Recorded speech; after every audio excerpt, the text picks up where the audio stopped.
Error detection in sentences. I will meet you on Monday night, I will meet you on Monday night, ये गलत होगा। अगर आप Monday night कहना है तो आप ऑन यूज़ नहीं करेंगे, प्रेपोजिशन यूज़ नहीं होगा। अगर आप सिर्फ मंडे कहते हैं तब ऑन यूज़ होगा। He is waiting since 2 hours, तो यहाँ 4 2 आवर्स होगा। सिंस क्या है, स्टार्टिंग पॉइंट बताता है, और 4 जो है ड्यूरेशन बताता है, तो यहाँ 4 का यूज़ होगा, for 2 hours.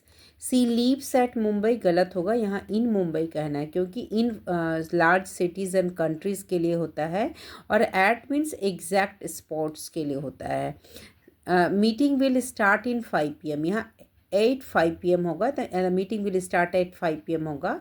Eight means exact time को बताएगा, एग्जैक्ट टाइम जब यूज़ करेंगे तो एट का यूज़ करेंगे। Divide this chocolate between 5 kids, ये अमॉन्ग 5 किड्स होगा, जब दो बिटवीन होता है दो के बीच में, अमॉन्ग 3 और more. He solve it by his intelligence, ये गलत हो जाएगा, यहाँ आप बोलेंगे he solve it with his intelligence. By के जब डूअर के लिए होता है, यहाँ पे क्या विथ का यूज़ होगा, जो कि इंस्ट्रूमेंट या क्वालिटी बता रहा है, intelligence. So he solve it with his intelligence. He is good in maths, ये रॉन्ग हो जाएगा, यहाँ एट मैथ्स बोलेंगे, क्योंकि गुड एट होता है फॉर स्किल और सब्जेक्ट के लिए, तो यह इन मैथ्स नहीं होगा, एट मैथ्स होगा, because good at for skill और सब्जेक्ट के लिए होगा। She will arrive in the morning, so ये सेंटेंस क्या हो जाएगा, करेक्ट है।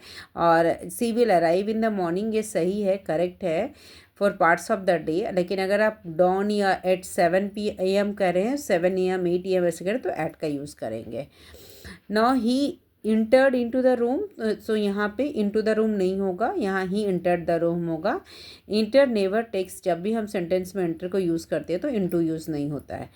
So this rule, now next error है, this rule applies for everyone, ये गलत हो जाएगा, यहाँ पे टू यूज़ करेंगे। अप्लाई फॉर तब हम करते हैं जब हम किसी जॉब के लिए अप्लाई कर रहे हैं, सो रूल है तो यहाँ पे टू का यूज़ होगा, apply to someone. So these are few error in sentences.